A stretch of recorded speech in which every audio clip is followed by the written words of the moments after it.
America और Iran के बीच बढ़ते तनाव ने अब एक नया मोड़ ले लिया है। सवाल ये उठ रहा है कि क्या रूस के राष्ट्रपति व्लादिमीर पुतिन पर्दे के पीछे से अमेरिका के राष्ट्रपति डोनाल्ड ट्रंप को ईरान संकट से बाहर निकालने का रास्ता दिखा रहे हैं।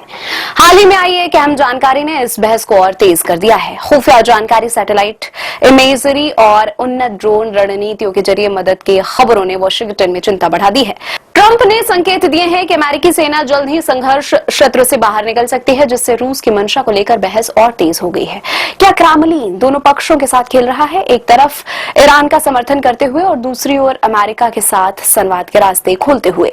रूस के विदेश खुफिया एजेंसी एसवीआर के प्रमुख सर्गेई नरीशकिन ने दावा किया है कि उनकी एजेंसी अमेरिका खुफिया एजेंसी सेंट्रल इंटेलिजेंस एनर्जी यानी सीआईए के संपर्क में है और ईरान की स्थिति पर लगातार बातचीत हो रही है। यह बयान ऐसे समय में आया है जब पश्चिम एशिया में हालात बेहद तनावपूर्ण बने हुए हैं।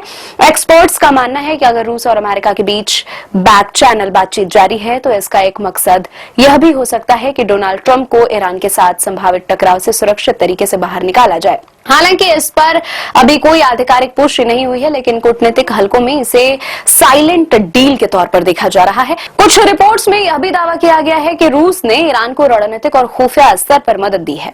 अगर यह सच साबित होता है तो यह पश्चिम एशिया की राजनीति में बड़ा बदलाव ला सकता है। रूस और ईरान से पहले से ही कई मोर्चों पर सहयोगी रहे हैं, खासकर सैन्य और ऊर्जा सेक्टर में। अगर रूस, अमेरिका और ईरान के बीच इस तरह के गुप्त संपर्क जारी रहते हैं तो इसका असर केवल युद्ध तक सीमित नहीं रहेगा, बल्कि वैश्विक तेल बाजार, सुरक्षा और कूटनीति पर भी पड़ेगा। फिलहाल दुनिया की नजरें इस बात पर टिकी हैं कि क्या यह बैकडोर डिप्लोमेसी किसी बड़े समझौते में बदलती है या फिर यह तनाव और बढ़ेगा। अगर बातचीत सफल होती है तो एक बड़े युद्ध को टाला जा सकता है, लेकिन असफलता की स्थिति में हालात और बिगड़ सकते हैं।